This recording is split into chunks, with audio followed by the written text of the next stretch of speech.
Bismillahirrahmanirrahim. Alhamdulillahirabbil alamin wassalatu wassalamu ala asyrafil anbiya'i wal mursalin nabiyina Muhammadin wa ala alihi wa sahbihi ajma'in. Para jamaah sekalian, alhamdulillah, puji syukur kita kepada Allah Subhanahu wa taala yang mana Allah Subhanahu wa taala masih memberikan kita banyak nikmat dan karunia-Nya. Nikmat yang mungkin tidak pernah kita minta kepada Allah Subhanahu wa taala. Nikmat iman, nikmat Islam, nikmat hidayah, nikmat hidup di atas sunnah dan tauhid, nikmat kesehatan, nikmat menghirup udara segar. Subhanallah. Kemarin anak ke UGD nyambangi orang sakit. Mau napas saja pakai selang, 3 selangnya. Kita tanpa selang, tidak bayar. Wajib kita ini bersyukur kepada Allah Subhanahu wa ta'ala. Karena kebanyakan kaum muslimin, mereka bersyukur kalau dapat nikmat aja. Dapat uang, gaji, alhamdulillah. Bayar utang, alhamdulillah. Sedikit-sedikit, kalau dapat kenikmatan, baru alhamdulillah. Kalau tidak enak, tidak alhamdulillah. Malah kita ini menggerutu. Kenapa kok begini? Kenapa kok begitu? Padahal kita lupa Allah Subhanahu wa taala terus setiap detik memberikan kita kenikmatan. Semoga kenikmatan yang Allah berikan para jamaah sekalian dapat kita gunakan di dalam ketaatan kepada Allah Subhanahu wa taala. Salawat serta salam tak lupa kita curahkan kepada Nabi kita Muhammad sallallahu alaihi wasallam, sebaik-baik Nabi dan Rasul. Beliau telah berjihad di jalan Allah Subhanahu wa taala, menggadaikan jiwa dan raganya agar umatnya ini tahu kepada Allah Subhanahu wa taala. Agar umatnya ini mengetahui apa itu Allah, siapa itu Allah Subhanahu wa taala. Agar umatnya mendapat kebahagiaan di dunia maupun di akhirat. Maka kita sebagai umat Rasulullah sallallahu alaihi wasallam, apalagi kita ini mengklaim kita ini siapa? Ahli sunnah wal jamaah. Jangan kita pelit-pelit untuk bersolawat kepada Rasulullah sallallahu alaihi wasallam. Para jamaah sekalian, alhamdulillah kita dapat melanjutkan kajian yang telah kita bahas di pertemuan-pertemuan yang lalu, kira-kira sebulan yang lalu. Karena banyak halangan-halangan sehingga kajian kita tersendat-sendat. Insya Allah semua adalah takdir Allah Subhanahu wa ta'ala. Di kajian yang lalu telah kita bahas kisah Nabi Adam alaihissalam. Yang mana kita tahu Nabi Adam alaihissalam diciptakan oleh Allah Subhanahu wa ta'ala dari apa? Tanah. Yang mana tanahnya dicampur dengan air, lalu dikeringkan, lalu ditiupkan ruhnya oleh Allah Subhanahu wa taala sampai Nabi Adam menjadi makhluk hidup. Dan juga para jamaah sekalian, setelah itu ada seorang nabi yang kisahnya tidak banyak diceritakan, bahkan tidak ada diceritakan. Siapa? Idris alaihissalam. Allah Subhanahu wa taala hanya mengatakan di dalam Al-Qur'an, wa rafa'nahu makanan 'aliyya. Allah angkat kedudukannya Idris, Allah angkat Idris dikatakan di langit keempat. Para jamaah sekalian, lalu dikisahkan bahwasanya Nabi Adam alaihissalam punya anak yang keduanya ini salah satunya tidak senang kepada yang satunya. Yang satunya membunuh yang satunya. Qabil membunuh siapa? Habil. Habis anaknya Nabi Adam sisa 1. Dikatakan sebelum Nabi Adam meninggal dunia, Nabi Adam dikaruniai seorang anak yang bernama siapa? Syith. Yang mana dikatakan Syith ini juga menjadi seorang nabi. Diturunkan beberapa wahyu oleh Allah Subhanahu wa taala. Yang mana juga dijelaskan bahwasanya Nabi Adam alaihissalam mengajarkan Syith tentang waktu-waktu malam dan siang dan juga mengajarkan ibadah-ibadah kepadanya, dan juga Nabi Adam ngasih tahu bahwasanya kelak akan datang azab Allah Subhanahu wa taala yang berbentuk apa? Taufan. Banjir besar yang akan menenggelamkan bumi. Dan juga para jamaah sekalian perlu diketahui, kita ini sekarang ini, kita itu kembali keturunan kita kepada Syith. Karena Nuh alaihissalam itu adalah keturunannya siapa? Syith. Nanti kita akan jelaskan keturunannya Nabi Nuh, yaitu Nabi Nuh adalah orang yang ke-8, keturunannya Nabi Adam yang ke-8. Jadi melalui 7 orang sampai ke Nabi Nuh alaihissalam.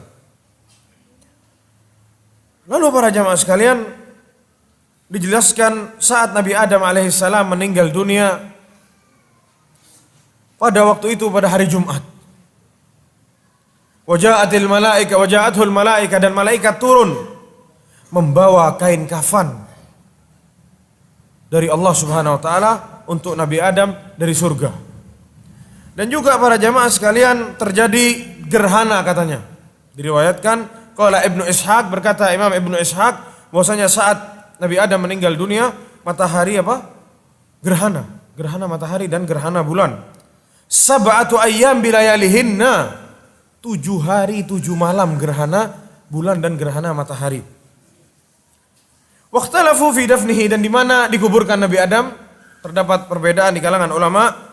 Fal masyhur annahu dufina indal jabal, ada suatu gunung katanya dikatakan Nabi Adam dikubur di situ, di mana gunungnya tidak diketahui.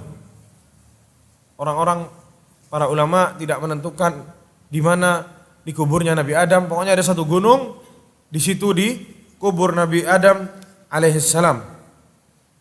Dijelaskan an Atha al-Khurasani, lamma mata Adam bakatil khalaik alaihi 7 ayyam. Saat Nabi Adam meninggal dunia, makhluk-makhluk yang ada di muka bumi ini menangis, sedih 7 hari 7 malam. Dan juga para jamaah sekalian, perlu diketahui, setelah Nabi Adam alaihissalam meninggal dunia, dan setelah itu anaknya Syeth dia menjadi nabi, lalu para manusia semuanya hidup di dalam Islam, hidup di dalam fitrah, hidup di dalam tauhid. Mereka menjauhkan kesyirikan, mereka hanya beribadah kepada Allah Subhanahu wa taala. Dan dikatakan bahwasanya antara Nabi Adam dan Nuh alaihissalam itu ada 10 abad. Asyratu qurun, yang mana ini diriwayatkan dari Ibnu Abbas radhiyallahu anhu. Para ulama berbeda pendapat. Yang dimaksud abad ini itu 100 tahun, atau yang dimaksud abad di sini 1 generasi atau generasi. Ada yang bilang 100 tahun, berarti kalau 100 tahun dikali 10 berapa? 1000 tahun jaraknya. Tapi katanya pendapat yang terkuat adalah jaraknya berapa? Pakai generasi, bukan pakai apa? Bukan pakai 100 tahun. Kira-kira dihitung 1 generasi 40 tahun. Jadi hitungannya orang yang sudah umur 40 tahun punya anak. Nanti anaknya ini punya umur 40 tahun, punya anak lagi. Terus begitu, jadi kira-kira jaraknya berapa? 400 tahun. Lalu para jamaah sekalian, kita juga harus tahu siapa atau bagaimana nasabnya Nabi Nuh alaihissalam. Nuh alaihissalam, beliau adalah Nuh bin Lamik bin Mutawashlih, susah nyebutnya ya. Kita tidak tahu bahasa apa ini. Bin Khanuh ini kata lainnya Idris alaihissalam. Bin Yarid bin Mihlayil bin Qainat bin Unaish atau bin Anush, lalu bin Syith, lalu bin Adam alaihissalam. Semuanya ada berapa? Ada 8. Keturunannya Nabi Adam yang ke-8. Dan juga para jamaah sekalian, orang-orang dulu itu umurnya panjang-panjang. Ibarat kata zaman sekarang onderdilnya kuat. Kalau kita zaman sekarang onderdilnya sebentar sudah peot-peot. Na'udzubillah min dzalik. Semoga kita semua diberi kesehatan oleh Allah Subhanahu wa taala agar bisa beribadah kepada Allah Subhanahu wa taala. Tapi ya itu umur kita umat Islam di zaman sekarang sebagaimana sabda Rasulullah SAW, a'maru ummati baina sittin wa sab'in. Umur umatku kata Rasulullah antara 60 sampai 70 tahun. Kalau dulu umurnya umat terdahulu ada yang 1000 tahun, ada yang 2000 tahun, bahkan Nabi Nuh alaihi salam dikatakan umurnya berapa? 1780 tahun. 480 tahun sebelum menjadi nabi, lalu diutus menjadi nabi 950 tahun, sampai disuruh berhenti berdakwah oleh Allah Subhanahu wa taala. Lalu datang itu azab Allah. Setelah azab Allah, Nabi Nuh alaihissalam hidup selama 350 tahun. Kalau kita jumlah total semuanya 1780 tahun. Dan juga para jamaah sekalian,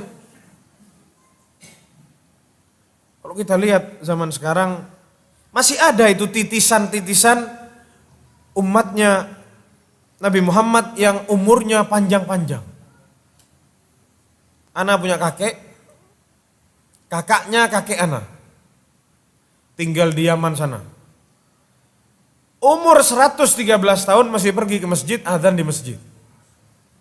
Katanya setiap hari minum susu onta katanya. Kalau sakit dibius, dak pingsan-pingsan.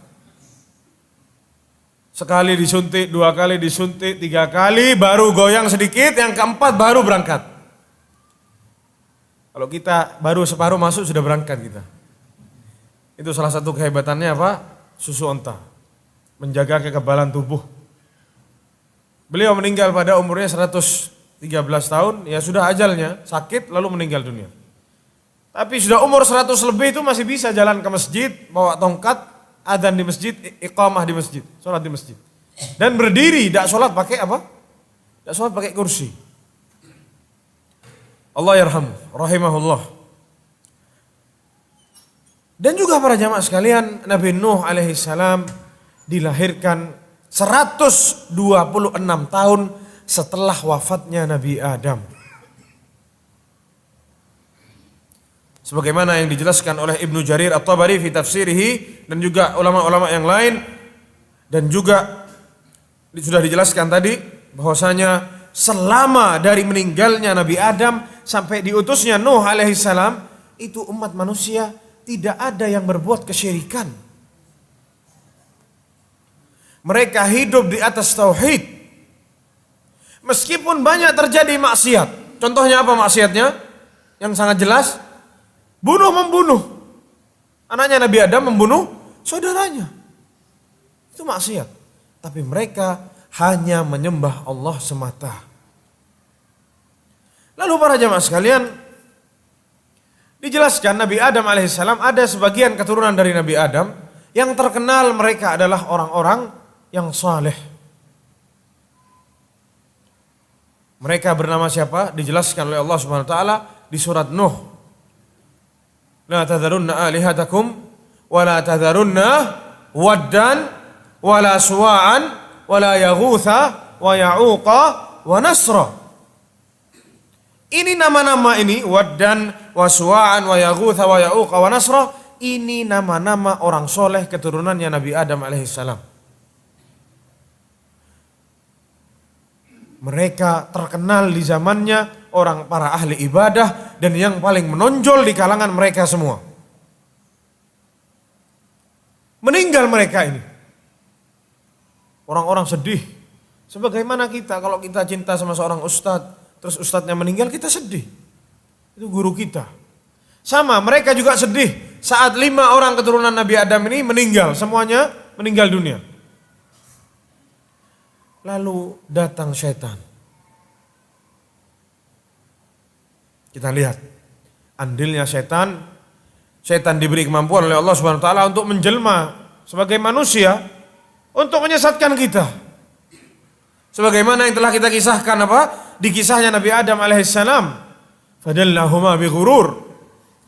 Setan menggoda Nabi Adam, menipu Nabi Adam untuk bermaksiat kepada Allah Subhanahu wa taala. Sama.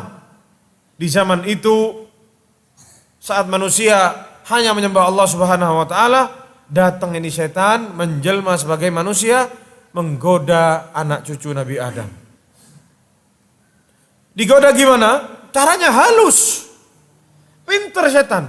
Dak ekstrim. Sembah patung, enggak. Pelan-pelan setan. Mereka mengatakan kepada generasi yang hidup pada waktu itu, ini orang-orang yang meninggal ini adalah orang yang soleh. Masa kalian mau melupakan mereka? Kalian bikin patungnya.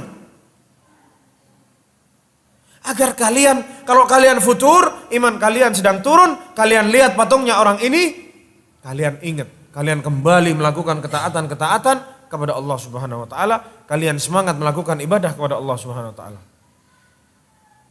Oh, masuk akal. Boleh. Masukannya cemerlang. Akhirnya dibikin patung. Waddan wala suwa'an wala yaghutha wa ya'uqa wa nasra. Dibikin patungnya masing-masing, ditaruh sama mereka di tempat majelisnya mereka sehari-hari. Jadi orang yang mulai futur datang ke mereka. Semangat lagi beribadah. Awalnya baik. Semua dimulai dari yang baik-baik. Bukan langsung melenceng, tidak. Mulai dari yang baik dulu. Meninggal generasi tersebut. Habis. Datang generasi anaknya. Datang generasi anaknya. Datang lagi setan. Kenapa kalian kok tidak datang ke sini? Kalian hormati dong ini. Ini orang-orang soleh. Jangan cuma dianggap patung. Oh iya. Datang mereka lewat. Kalau mau kerja lewat. Seolah-olah pamit dulu istilahnya. Terus demikian. Hargai. Ini orang-orang soleh. Jangan cuma dianggap patung. Terus meninggal generasi ini. Datang generasi yang selanjutnya. Baru sama setan disuruh apa? Disuruh minta-minta. Fulan dulu orang saleh, banyak anaknya. Minta ke fulan kalau tidak punya anak. Yastashfi'un, meminta syafaat kepada fulan, minta syafaat. Minta harta sama fulan, dulu banyak uangnya. Minta ini sama ini. Mulai mereka beribadah kepada selain Allah Subhanahu wa taala. Ini kita lihat.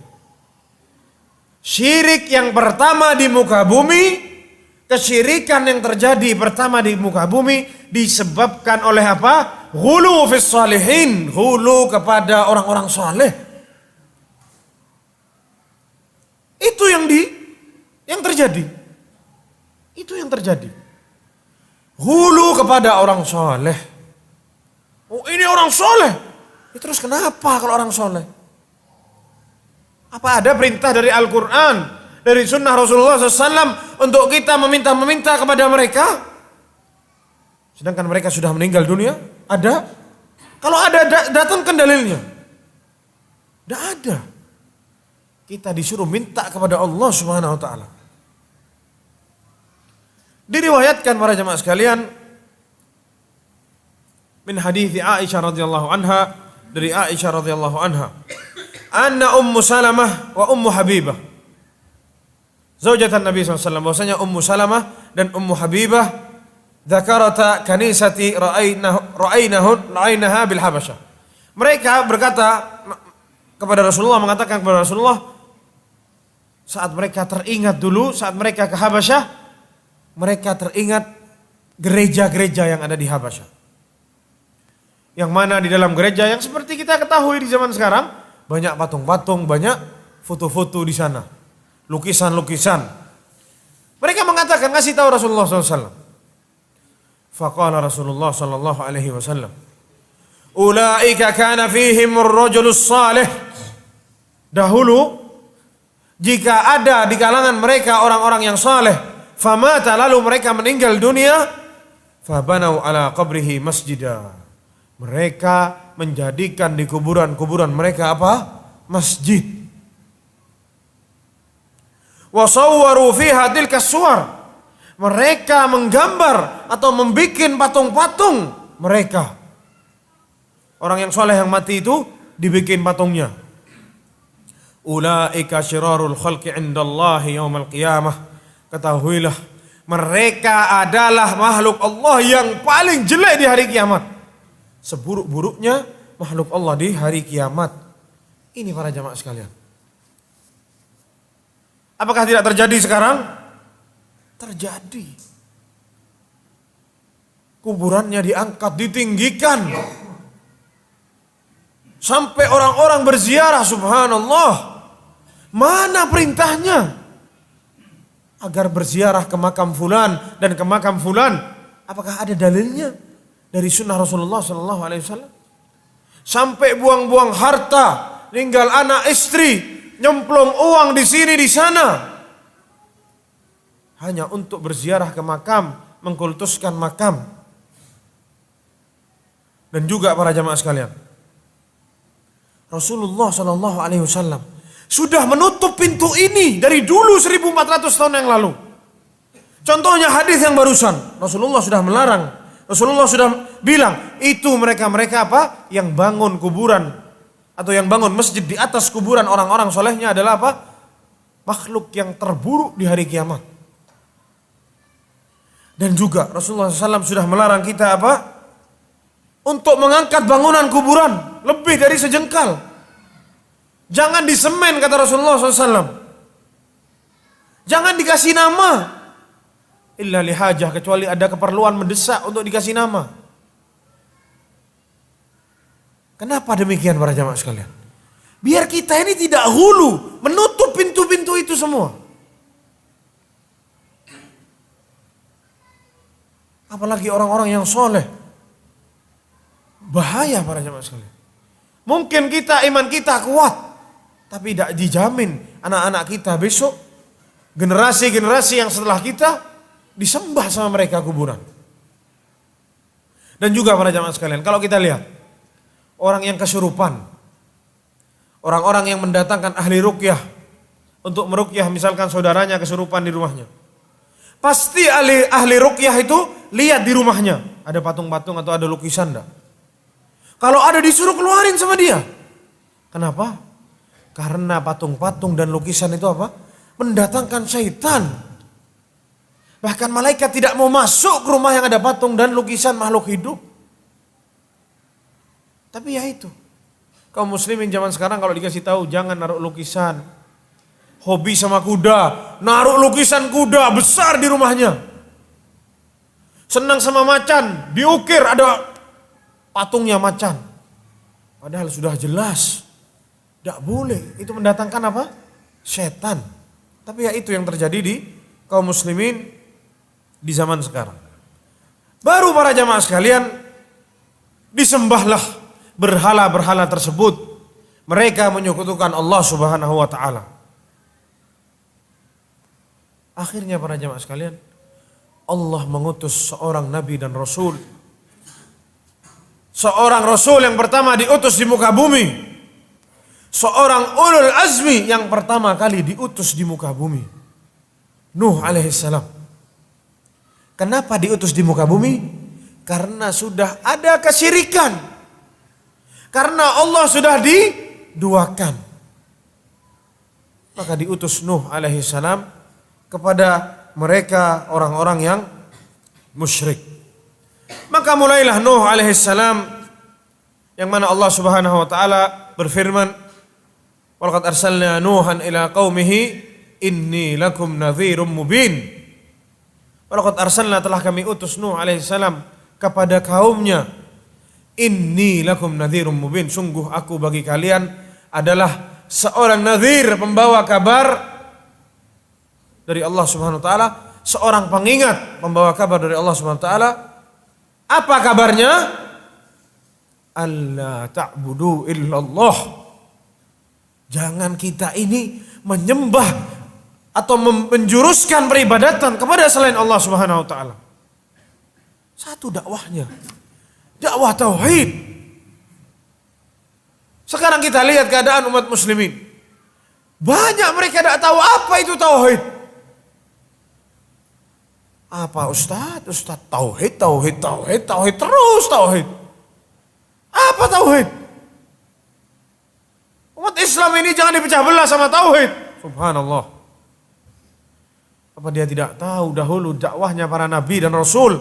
Mereka berdakwah tauhid. Allah mengutus rasul yang pertama, diutus di muka bumi ini karena apa? Karena sudah ada kesyirikan, agar memanggil mereka, menyeru mereka kepada apa? Kembali kepada tauhid. Tapi sekarang orang yang berdakwah tauhid dibubarkan pengajiannya. Orang yang berdakwah tauhid dibilang memecah belah umat. Kemana hatinya mereka? Begitu keras hatinya, benci sama tauhid. 1000 tuduhan, Wahabi, radikal, teroris, suka mengkafirkan, suka mensyirikkan. Ayo kita bahas, kita kaji dari awal. Gimana Allah Subhanahu wa taala? Kenapa Allah Subhanahu wa taala mengutus seorang rasul di muka bumi? Diutus Nuh alaihissalam, Allah ta'budu illallah. Jangan sekali-kali kita ini menjuruskan suatu ibadah, mengarahkan suatu ibadah kepada selain Allah Subhanahu wa taala. La malakun muqarrab wala nabiyyun mursal. Tidak kepada malaikat ataupun kepada nabi, apalagi kepada kuburan-kuburan, pohon yang kita tidak tahu siapa di dalam kuburan itu. Betul orang soleh? Ada jaminan dia pasti masuk surga? Kita tidak tahu. Bahkan tidak sedikit banyak kuburan-kuburan yang dikultuskan. Ternyata saat dikorek, tulangnya, isinya tulangnya kuda. Banyak. Dipikir orang soleh, padahal hewan yang dikubur di situ. Kenapa diinggikan? Nyari fulus. Karena kalau ini orang soleh, orang-orang senang jemplung uang. Urusan perut. Banyak begitu. Bukan 1 2. Silahkan cek di Google. Kuburan yang dicongkel-congkel. Yang ternyata isinya apa? Hewan. Sudah sisa tulangnya. Kalaupun di situ orang soleh. Nabi Muhammad melarang kita untuk menjadikan kuburan sebagai tempat peribadatan. Tapi tetap dilakukan. Kalau dilarang, kalau Allah, kalau Rasul, tidak mau. Ente keras. Ente Wahabi. Radikal. Kita tidak cocok. Kita tidak senang sama yang keras-keras. Kita tidak senang sama yang pecah belah umat. Ya begitu sekarang kaum muslimin. Maka masuk Nabi Nuh alaihissalam kepada mereka, yang mana dikatakan falabitha fihim alfasanatin illa 50 ama, yang mana Nabi Nuh alaihissalam berdakwah kepada mereka 1000 tahun dikurangi 50. Berapa jadi? 950 tahun. Dan juga para jamaah sekalian, para ulama mengatakan bentuk-bentuk bagaimana Nabi Nuh alaihissalam mendakwahkan kaumnya. Yang pertama, Nabi Nuh alaihissalam menggunakan uslub targhib. Nabi Nuh alaihissalam menggunakan uslub targhib. Dikasih tahu kebaikan-kebaikan, dikasih semangat, ayo beribadah kepada Allah Subhanahu wa taala. Yang sebagaimana diceritakan di dalam surat Nuh, faqultu astaghfiru rabbakum innahu kana ghaffara. Lalu aku mengatakan kepada mereka, ya Allah, innahu kana ghaffara, bahwasanya Allah itu fastaghfiru rabbakum, mintalah ampun kepada Tuhan kalian Allah Subhanahu wa taala, innahu kana ghaffara, karena sungguh Allah itu pemaaf. Dikasih tahu yang baik-baik oleh Nabi Nuh. Yursilis samaa 'alaikum midrara, Allah Subhanahu wa taala yang mengirimkan hujan dari langit. Wa yumdidkum bi amwalin wa banin, dan Allah yang akan memberikan kepada kalian harta-harta dan banyak keturunan. Wa yaj'al lakum jannatin wa yaj'al lakum anhara, Dan Allah yang menjadikan bagi kalian apa? Kebun-kebun yang indah. Wa ja'al lakum anhara, dan Allah yang menjadikan bagi kalian apa? Sungai-sungai yang bagus. Pakai uslub yang baik. Disemangati, dikasih yang bagus-bagus. Ternyata uslub tersebut tidak mempan. Pakai uslub muhawarah. Diajak berfikir, diajak hiwar, berdiskusi kaumnya. Ini bisa kita ambil hikmahnya, kita petik hikmahnya, kita pelajari. Gimana kita mendakwahkan kita punya saudara? Kita, keluarga kita dakwahkan. Kita bisa pakai ini cara ini. Tobat kepada Allah Subhanahu wa taala. Allah itu maha baik. Allah itu apa? Maha pengampun. Allah itu maha pengasih, maha penyayang. La taqnatu min rahmatillah, jangan putus asa dari rahmat Allah. Dan yang lain sebagainya. Lalu uslub, cara yang kedua, diskusi. Nabi Nuh alaihissalam mengajak kaumnya apa? Berfikir. Alam taro kaifa khalaqallahu sab'a samawatin tibaqa? Apakah kalian tidak lihat ini? Allah Subhanahu wa taala menciptakan sab'a samawatin tibaqa. 7 langit yang berlapis-lapis. Wa ja'alal qamara fihinna nura, dan menjadikan bulan itu ada cahayanya. Wa ja'alas syamsa sirada, dan demikian juga matahari sebagai penerang. Wallahu ambatakum minal ardi nabata, dan Allah yang menumbuhkan ini tumbuhan-tumbuhan yang kalian makan ini. Thumma yu'idukum fiha wa yukhrijukum ikhraja, dan Allah yang mengembalikan kalian dari tanah menjadi kembali ke tanah lagi, dan Allah bangkitkan kalian. Wallahu ja'ala lakumul arda bisata, dan Allah menjadikan apa? Bagi kalian bisat. Bumi ini terhampar. Litasluku minha subulan fijaja, agar kalian mudah untuk berjalan di muka bumi. Tapi itu pun tidak mempan. Uslub tarattuf fil khitab. Nabi Nuh sudah menggunakan apa? Cara yang halus dalam berdakwah. Nabi Nuh mengatakan, wala aqulu lakum indi khazainullah. Wahai kaumku, saya tidak mengatakan saya ini punya rahasia-rahasia Allah. Wala a'lamul ghaiba. Lihat, seorang rasul ulul azmi mengatakan wala a'lamul ghaiba, saya tidak mengetahui ilmu gaib.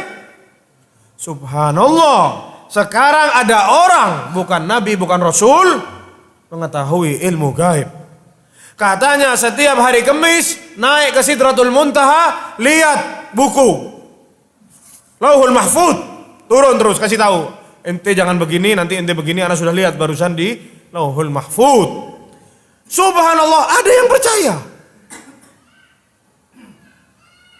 Kalau sudah begini, siapa yang salah? Yang percaya atau yang berdakwah yang salah? Subhanallah. Lihat, Nabi mengatakan apa? Wala a'lamul ghaiba, saya tidak tahu ilmu gaib. Wala aqulu inni malak, dan saya tidak mengatakan, saya tidak mengakui saya ini sebagai malaikat. Wala aqulu lilladzina tasdari a'yunukum la yu'tiyahumullahu khaira, dan saya tidak mengatakan orang-orang yang kalian pandang hina itu mereka tidak akan diberi kebaikan oleh Allah Subhanahu wa taala. Nabi Nuh sudah merendahkan dirinya, ngomong baik-baik, namun itu tidak mempan. Yang selanjutnya uslubus sabr wa tahammulil adza. Nabi Nuh diuji sama kaumnya. Wa tahammulil adza, sabar Nabi Nuh. Walaqad arsalna Nuhan ila qaumihi falabitha fihim alf sanatin illa 50 ama. Mana ada seorang nabi berdakwah 950 tahun. Dakwah yang sama, dakwah tauhid, sembahlah Allah Subhanahu wa taala. Ada? Tidak ada. Hanya Nuh alaihissalam. Kurang sabar apa para jamaah sekalian? Sampai beliau mengatakan, qala rabbi inni da'awtu qaumi lailan wa nahara. Wahai Rabbku, aku ini berdakwah kepada kaumku siang dan malam, malam dan siang. Falam yazidhum du'ai illa firara. Dan sungguh ya Allah, mereka tidak mau taat kepadaku. Mereka tidaklah mereka bertambah, melainkan mereka itu apa? semakin berlari menjauhi aku. Wa inni kullama da'autuhum litaghfira lahum ja'alu, dan sungguh ya Allah, setiap aku mendakwah kepada mereka, mereka menjadikan kupingnya apa? Ditutup sama mereka kupingnya. Asabi'ahum fi adhanihim wastaghshaw thiyabahum, ditutupi bajunya ke mukanya. Wa asarru wastakbaru istikbara, dan semakin hari semakin jadi, dan semakin hari semakin sombong. Nabi Nuh terus curhat kepada Allah Subhanahu wa taala, bersabar. Lalu para jamaah sekalian, kisah ini dikisahkan oleh Allah Subhanahu wa taala di dalam surat Hud, bahwasanya Nabi Nuh alaihissalam digoda, dihina sama kaumnya. Dikatakan bahwasanya Nabi Nuh alaihissalam adalah orang yang sesat. Ya qaumi, kata Nabi Nuh alaihissalam. Saat Nabi Nuh dituduh oleh kaumnya, Nuh itu kamu itu sesat, kamu itu orang yang tersesat. Ente ini ngomong apa Nuh? Beribadah kepada Allah, beribadah kepada Allah. Ente ini sesat, diem. Tidak usah banyak ngomong. Dijawab sama Nabi Nuh baik-baik. Ya qaumi laisa bi dhalalatun walakinni rasulun min rabbil alamin. Wahai kaumi, saya ini bukan orang tersesat. Saya ini rasul, dikirim sama Allah Subhanahu wa taala untuk kalian. Uballighukum risalatu rabbi. Saya sampaikan kepada kalian apa? Ini kabar dari Allah Subhanahu wa taala. Dan juga kaumnya mengatakan kepada Nabi Nuh alaihissalam, ma nara lakum alaina min fadlin bal nadhunnukum kadhibin. Kaumnya kepada Nabi Nuh mengatakan apa? Wahai Nuh, kita ini melihat kamu itu orang biasa-biasa sama seperti kita. Dan wahai Nuh, orang-orang yang mengikuti kamu itu aradhiluna, orang-orang yang miskin, orang-orang yang bodoh di antara kita, orang-orang miskin, orang-orang yang hina di kalangan kita. Subhanallah, kita lihat pengikutnya para nabi dan rasul itu siapa? Mereka orang-orang yang lemah. Karena apa? Mereka terbuka hatinya, tidak sombong, gampang menerima dakwah yang hak. Sama seperti di zaman Rasulullah SAW. Bilal yang masuk Islam, orang-orang budak. Ammar bin Yasir, orang-orang yang lemah. Abdullah bin Mas'ud, pengembala kambing. Sama kaumnya Nabi Nuh. Kaumnya mengatakan, yang ikut kamu itu orang-orang lemah di antara kita. Wa ma nara lakum min fadlin bal nadhunnukum kadzibin. Dan kami tidak melihat ada keistimewaan di antara kalian. Kalian itu keistimewaannya apa? Kasih lihat kita. Kalian tidak memiliki keistimewaan sehingga kita harus mengikutimu wahai Nuh.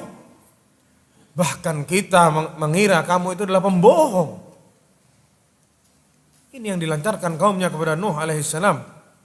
Dan perlu diketahui para jamaah sekalian, diriwayatkan setiap satu generasi bapaknya meninggal dunia, bapaknya ini berwasiat kepada anaknya, bukan wasiat harta, tapi mewasiatkan jangan kalian beriman sama orang itu.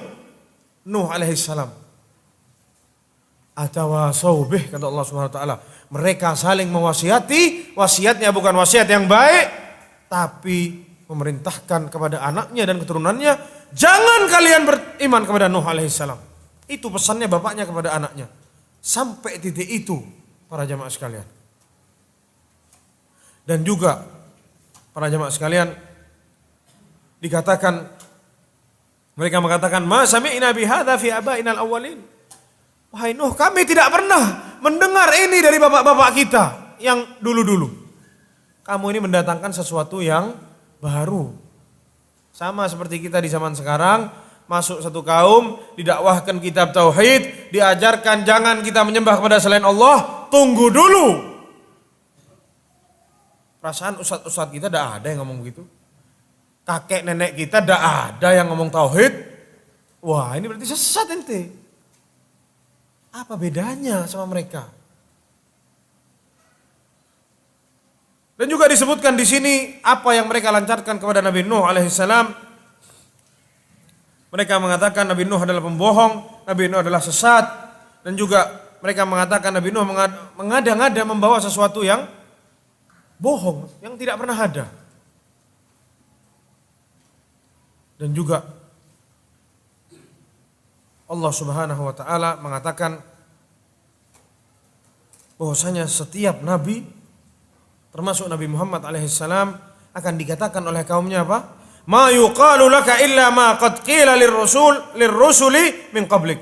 Apa yang dikatakan kepadamu wahai Muhammad itu telah dikatakan kepada rasul-rasul sebelummu, kata Allah Subhanahu wa taala. Jadi jangan bersedih. Makanya Allah Subhanahu wa taala sering menceritakan kisah-kisahnya para nabi kepada Nabi Muhammad karena apa? Agar Nabi Muhammad tidak bersedih. Itu hiburannya Rasulullah sallallahu alaihi wasallam.